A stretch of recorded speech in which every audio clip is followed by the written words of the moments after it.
आये बूढ़ी, अरे इतना सज धज के सवेरे सवेरे कहाँ जाता रू? का बात बम? अरे बुढ़ाऊ कहाँ रोयल हो? तनको तोरा पता नहीं खे।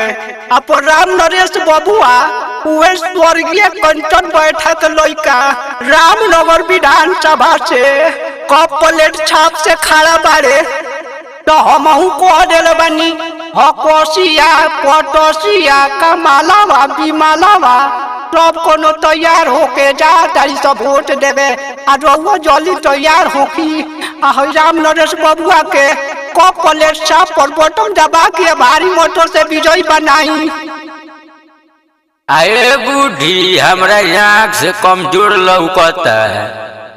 जाए बुढ़ाऊ तारे इतना मालूम नहीं खे। जब इतना मालूम नहीं खे तो शुरू में से 1 2 3 4 गिना जई हो।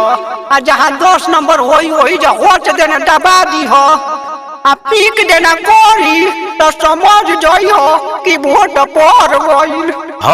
हम जाता नहीं रमेशवा कमलेशवा राजेशवा मुकेशवा वीरेंद्र से कहे आ तो हनियो सब केहू चल जाए।